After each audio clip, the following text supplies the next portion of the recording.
My girlfriend posted, "Real men aren't threatened by my ex." I responded by doing something so bold her ex never came around again. The messages on her phone were proof enough.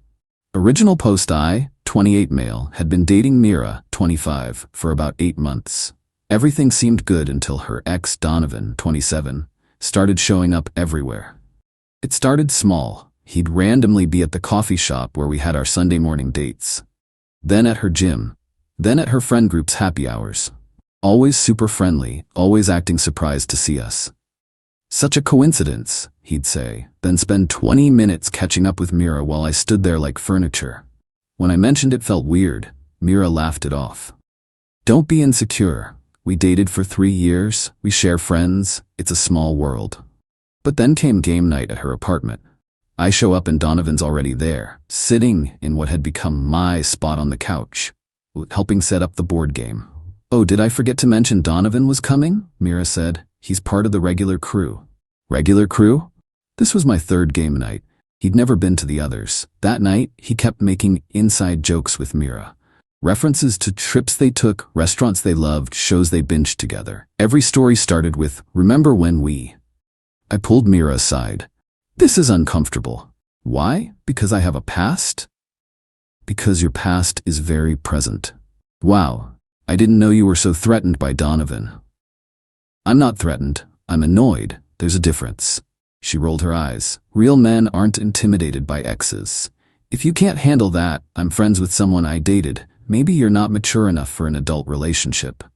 That stung. But what happened next was worse.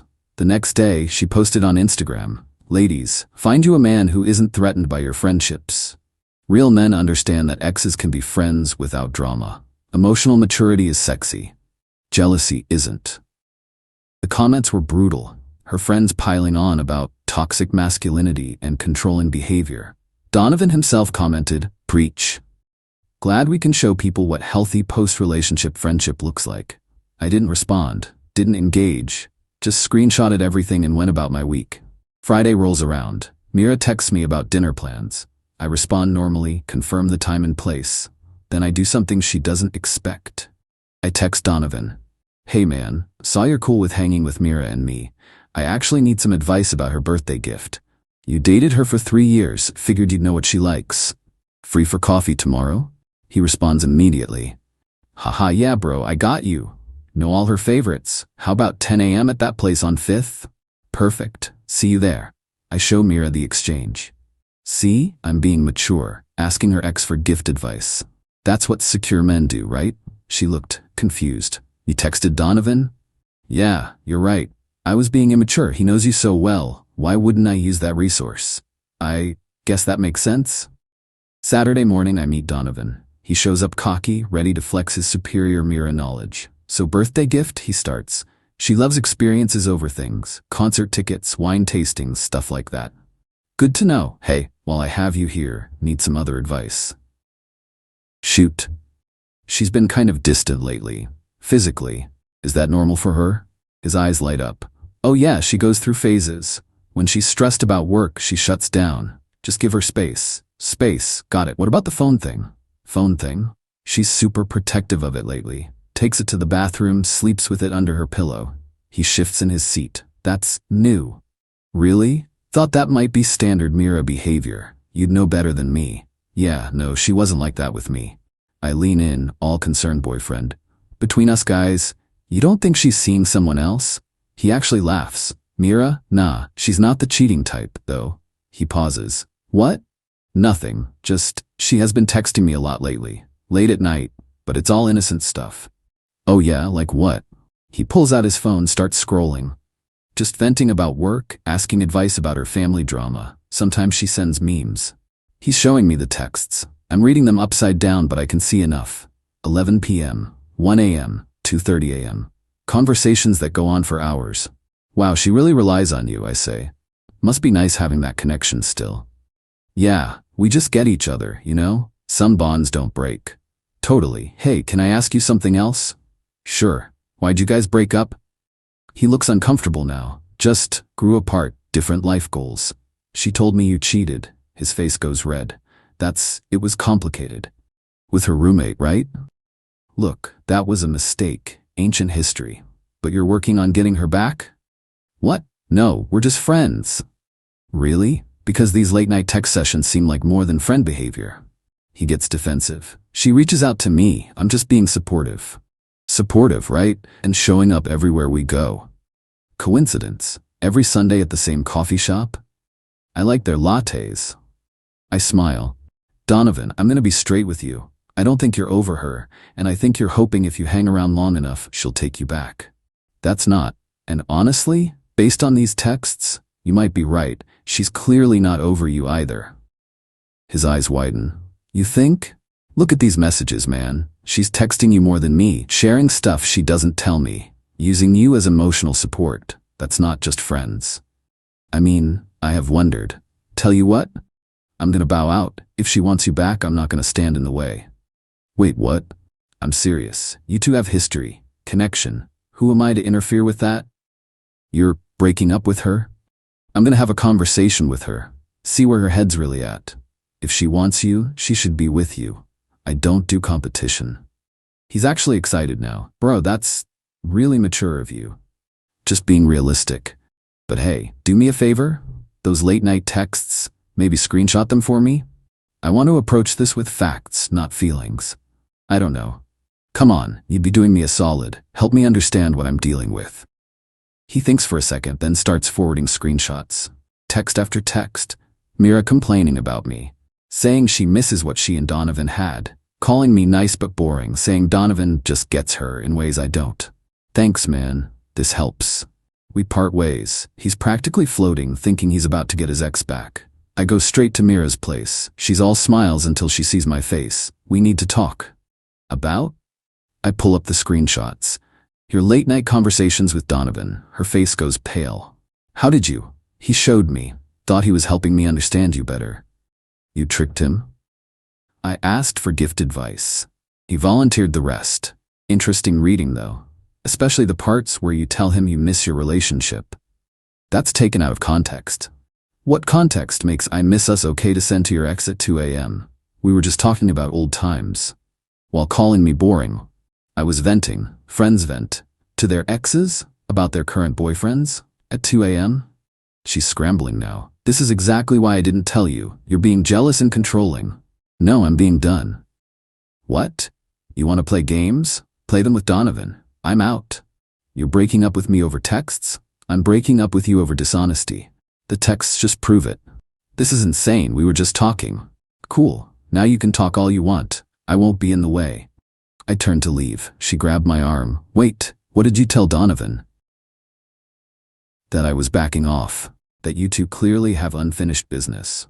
You what? He's very excited. Thinks you're getting back together. I don't want him back. He cheated on me. But you miss him. Your words, not mine. I miss the good times, not him. Tell him that. I'm sure he'll understand the distinction. You're being petty. I'm being practical. You wanted to keep your ex around? Congratulations, he's all yours. I left. My phone immediately exploded with texts from her, ranging from angry to pleading to threatening. I didn't respond to any of them. Update 1. 3 days later. The fallout has been incredible. So after I left Mira's place, she apparently went into full damage control mode. But here's the thing about Donovan. Boy was eager. According to mutual friends, he showed up at her apartment that night with flowers and wine, ready to restart their romance.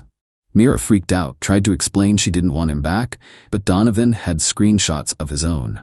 All her "I miss us" texts, her complaints about me, her saying he understood her better. When she tried to say it was just friendly venting, he pulled out the big guns, texts where she said she compared every guy to him, where she admitted she kept him around because she liked the attention. Yeah, she actually texted him that. At 1:47 a.m. on a Tuesday, Mira tried to kick him out, but Donovan went full desperate mode. Started crying about how he knew they were meant to be, how he'd changed, how he'd been waiting for this moment. She ended up having to call building security to remove him. But it gets better. Donovan, heartbroken and confused, did what any mature adult would do. He made his own Instagram post. When she says she misses you at 2 a.m. but calls security when you show up with flowers. Mixed signals much? Heartbroken again, she still loves me, worth the wait. He tagged her. He included screenshots of her texts. Multiple screenshots. Her friends saw everything. The same friends who'd been supporting her mature friendship with her ex. The ones who'd called me insecure. The comments were brutal. Girl, you were texting him that at 2 a.m.? This is messy AF. Poor Trevor never stood a chance. Yeah, they got my name wrong. Maybe your BF wasn't insecure, maybe he was right. Mira went into crisis mode. Called me 47 times. Left voicemails ranging from, "This is all your fault," to, "Please call me back, I can explain," to, "Donovan won't leave me alone now," to, "I'm sorry, you were right, please help me." I didn't respond, but I did watch the social media drama unfold like a Netflix series. She tried to do damage control with her own post. When toxic exes can't accept friendship and manipulate situations, some people really can't handle mature relationships. But Donovan had receipts, so many receipts. He commented with more screenshots. Texts where she said she was keeping her options open. Where she admitted she liked making me jealous. Where she said Donovan was her backup plan. Her friends turned on her quick. Backup plan? Mira, WTF. You were playing both of them? This is not the feminism we support. Team Trevor, honestly. Still getting my name wrong, but whatever. Then came Tuesday. I get a text from an unknown number. "Hey, this is Donovan. Can we talk?" Against my better judgment, I agreed to meet him. Coffee shop, public place. He looked rough. Unshaven, red eyes, same clothes as his Instagram post. "I'm an idiot," he started. "Yeah. You played me. I asked for gift advice. You offered everything else. You knew what you were doing. So did you. Showing up everywhere, the inside jokes, the late night texting. You were trying to get her back." He slumped. "I thought we had something still. You had her attention. That's not the same as having her. She told me she loved me still last week, 3 a.m. She tell you she was also texting her coworker Javier the same thing?" His head snapped up. "What? Oh, she didn't mention Javier? The guy from accounting she's been having lunch with? Check her Instagram likes. Dudes all over her posts." He pulled out his phone, started scrolling. His face got darker with each swipe. "This mother?" "Yeah. You aren't special, Donovan. You were just convenient. An ego boost. Probably why she kept me around too." "So what do we do?" "We don't do anything. You stop texting her. Stop showing up places. Stop being her emotional support puppy. But she'll find another guy to play. That's what she does." "You seem pretty calm about this." I shrugged. I knew what she was about the minute she called me insecure for having boundaries. The texting you just confirmed it. So this was all some elaborate plan? Nah, I just wanted to see if my gut was right. Turns out it was. You showing me those texts was just bonus. He laughed bitterly. "I really thought." "You thought wrong. Move on, man. And maybe next time, when a girl with a boyfriend starts texting you at 2 a.m., recognize that's not friendship. That's fishing." We parted ways. He seemed defeated but clearer. Later that day, Mira showed up at my work. Security stopped her at the lobby, but she made enough of a scene that my manager heard about it. "Your ex is here?" my manager asked. "Unfortunately." "Need me to call the cops?" "Nah, she'll tire herself out." She texted me from the lobby. "I'm not leaving until we talk." Me, "Cool. Hope you brought snacks. It's a long wait." "This is ridiculous. I made a mistake." Me, "Several, but that's not my problem anymore. Her Donovan won't stop calling me." Me, "Weird. It's like keeping your ex around has consequences." "I'll block him." Me, "Too late for that performance." Her, "What do you want from me?" Me, "Nothing. That's the point." She left after 2 hours, but not before making another Instagram post about men who can't handle rejection and toxic masculinity disguised as boundaries. Zero self-awareness. Incredible. Final update, 2 weeks later. So the Donovan situation resolved itself in the most predictable way possible. After our coffee chat, he actually did try to move on, blocked Mira, stopped going to the places she frequented, even made a post about choosing self-respect over history. This drove Mira insane. See, she didn't actually want Donovan. She wanted Donovan wanting her. Without his attention, she had to face what she'd lost. A boyfriend who saw through her games and an ex who finally woke up to them. She tried texting him from different numbers. He blocked them all. She showed up at his gym. He switched locations. She sent friends to check on him. He told them he was fine and to stop asking. Meanwhile, I was living my best life. Started dating a woman from my cycling group. Posted nothing about it on social media, but word got around. That's when Mira went nuclear. She created a whole TikTok about how my ex turned my friend against me. Face filtered, voice changed, but details specific enough that people knew. She painted herself as the victim of two manipulative men who couldn't handle her independence. The video went semi-viral in our city. 50K views. Comments were split between "Yas Queen" and "This sounds fishy." But then Donovan did something I didn't expect. He made his own TikTok. No filters. Real face, real voice, and receipts. Every single text. Her telling him she kept me around for stability while keeping him for excitement. Her admitting she liked the drama. Her saying she was testing how much each of us would tolerate. But the killing blow? A voice message she'd sent him at 3 a.m., drunk, saying, "I know it's wrong, but I love having you both fighting over me. It makes me feel powerful." His video got 200K views. The comments were brutal. "Narcissist behavior. This is emotional abuse." She really said that out loud? Pick me, choose me vibes. Both dudes dodged a bullet.